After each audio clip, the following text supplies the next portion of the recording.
só na vida que a vida não é na janela. What's up, y'all? I'm Alan Hain, the Lawn Care Nut. Thanks for coming back for yet another week. Now, this is the start or the first video in a series that I'm doing on Florida winter lawn care. And I'm going to actually work through a strategy all during the winter here of 21 into 22, and it will line up exactly with an ebook that I wrote for you. It's free. You can click the link in the description below and download it immediately. And that's what it is. It's a step-by-step ebook that shows you what to put down and when to put it down during winter in Florida. And that's because a lot of you folks don't think that you do anything in Florida, and that's actually where your biggest mistake starts. So in today's video, we're gonna get that all started and we're gonna start working through it, and I'm gonna start doing the applications right here in my own yard. But also, I just wanna let you know that Yard Mastery is having a sale, a pre-Black Friday all the way until Black Friday sale, and a lot of the items, fertilizers, pre-emergents that we mentioned in the series are on sale right now, so check that out in the description below. Now, here in Florida, there is still a distinction between north and south and basically whether your lawn goes dormant in winter or not. And then there's this thing that I call the frost line. And essentially that's the I-4 corridor, which is kind of the transition zone of Florida. If we're just looking at Florida standalone, that I-4 corridor is kind of the transition zone. And when I say that, above the frost line, you're probably going to go dormant sometime in the winter, even if it's just for 30 or 45 days, some of you for 60 or even 90 days, 3 months.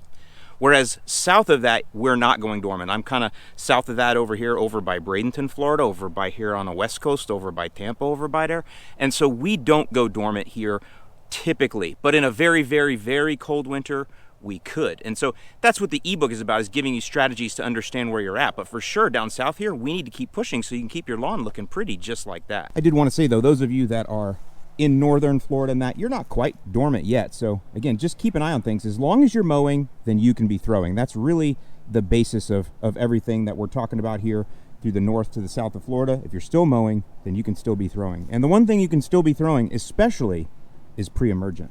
All right, let's get right into it. So the first part of our defensive strategy has to do with what are called pre-emergent herbicides. Pre-emergents stop weeds from growing in the lawn, and that's especially important heading into winter, that we do what we can to stop weeds from invading, because our natural defense, which is our strong, alpha, thick grass, whether it's St. Augustine, zoysia, Bermuda, even the bahayas and the centipedes that people don't think are aggressive that is actually your greatest defense when it comes to keeping weeds out of the lawn. But we have two things working against us here in the winter, and that is, number one, cooler temps, which slow down our natural defense. It's not growing as fast, which you know. And then the second one is the shorter days. There's just not as much sunlight. Because our defense is so strong, it needs a lot of sunlight to fuel itself. So with those two factors, our natural defense is slow right now. It's lagging a little bit. And that's where the pre-emergents come in to help fill in some of those gaps of stopping any weeds that may get through. This here is pre-emergent in a granular form. The active ingredient here is dithiopyr. There are two active ingredients that you'll typically find this time of year for this exact purpose that we're going for. Dithiopyr is one, and the other is called prodiamine. You can use whichever one you want. I'll give you a couple 2-tree links below.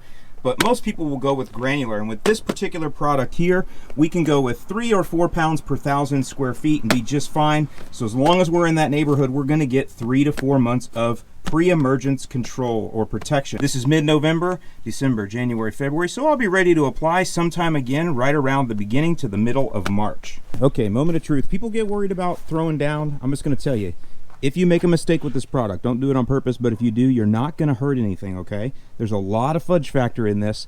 I break the rates way down and do multiple applications during the year. Some people do one heavy one. So just know you're okay if you mess up, but everything's a learning process. But I will tell you, it makes things easier if you only do small sections of your lawn. Don't dump the whole thing in and then expect to do the whole side, the whole lawn here, the whole lawn here, around the other side, around the back. Don't do that. That will drive you nuts. And I don't even do that now. Even though I know the settings and I know the walk speed and all that, I still only do small sections. So for me, I'm going to be doing this section here, which is 2,000 square feet. And then I'm going to do this section around the corner here, which is another 1,500. So I have 3,500 square feet going around this corner. All right, let's see here. Spreader setting, dithiopyr. That is 4 pounds per thousand, so that's good. And let's see, 6.5. All right. All right, now we're gonna get to the throwdown. And we're gonna actually go over a little bit of the math here and the why behind what we're doing. And I haven't done that in a while, and I need to get back to it because this is gonna help give you guys confidence to actually throw down. So I just want you to have no fear of this, okay? We've set our spreader to the 6.5, which I got from the spreader setting sheet, and I'll put that below. All right, so that's good. What that should do then is deliver the application rate of 4 pounds per thousand, okay? This is a 45-pound bag, which means at 4 pounds per 1,000 square feet, this bag will cover over 11,000 square feet. Now, I don't have that much. Remember, I said to break things down small. I have 3,500 here. So what I need to do is take 3.5 times 4, and that will tell me how much product, pounds on the ground, how much of this product I need to put on that ground right there. 3.5 times 4 equals 14 pounds. Now, normally you can go get a scale and weigh it, and I've done that in videos before, but I've done this long enough now that I don't need to do that. I know, I feel okay at it, so I'm gonna eyeball it. And actually, it's not even that hard to eyeball 14 pounds out of here. It's about 1/3 of the bag. So it's okay to use your gut. Remember, we have some fudge factor, so there we go. There's the bag, so I'm gonna eyeball about 1/3 of it. Good, and I'm gonna put 1/3 of the bag in here.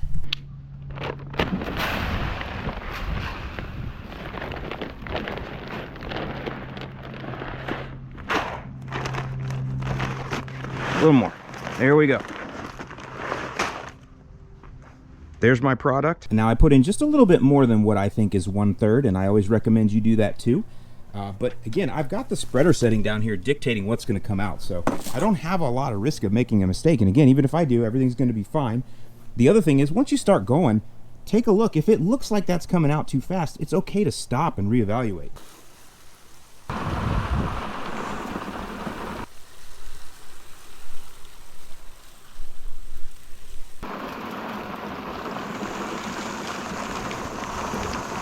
Now I am going to kick my edge guard on here, because this is the neighbor's lawn.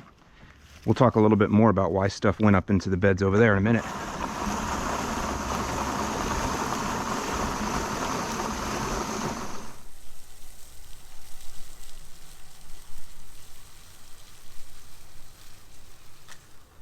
So I stop here, evaluate. By the way, people always ask me why the sidewalk ends right here. Well, because they knew the lawn care nut was going to move in here at some point, and he'd want more lawn and less sidewalk. So there you go. But this is looking pretty good. I can kind of see what I've already done so far, what areas I've taken care of already, and what's left. And that's looking pretty good. So we're going to finish our trim pass right along here. Now I'm paying attention on the right, how far that's throwing out there, because that's going to be my next pass. So I want to be looking and see where it's going over here.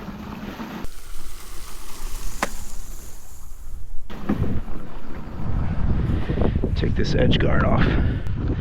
Now, this spreader has a really wide swath, much wider than any Scott spreader. It's going to throw way far over there, watch. Throwing back to the wheel marks of the previous pass on the right. Watching over there, looks good. Cut off there because I've already done that trim. Yeah, we're going to make it. Once again, evaluating, looks logical. Let's keep moving.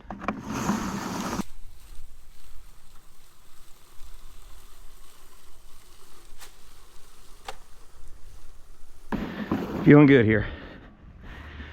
We got one more pass through here, and then that side, there's what we got left, and we're looking good.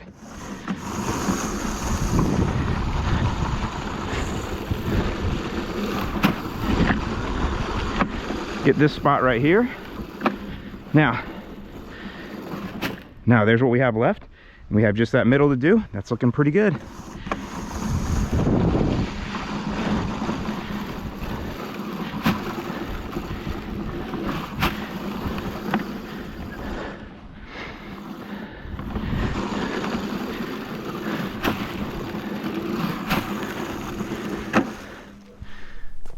So there you go. We've got a little bit left over, which is what was anticipated. So now I can just go ahead and fill up. I know the spreader setting is good. So again, I'm just going to keep eyeballing, dump it in, go to the next section. You do want to make sure you water this in, but I got one more thing to do over here, and then we'll get it all watered in.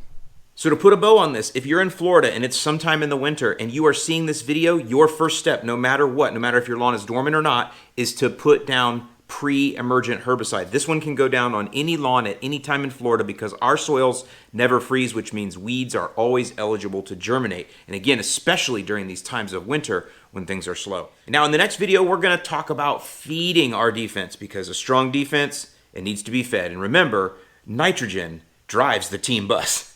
Also wanted to give a quick shout out to Deacon and the boys from Des Moines, Iowa. I actually ran into Deacon and his wife down here on vacation. They gave me a bunch of patches and said they're watching from up there. So I want to thank you guys for all you do for our country, for protecting us, and for watching my channel and for watching my videos. Here's Deacon's lawn right here. Check that out. So obviously, you guys are really good at learning and executing on your strategy. So with that, I hope you guys have a great weekend. I'm going to leave you with a little bit of Freedom Factory weed whacking, hopefully to brighten up your day with a little fun music. And I'll see you in the lawn.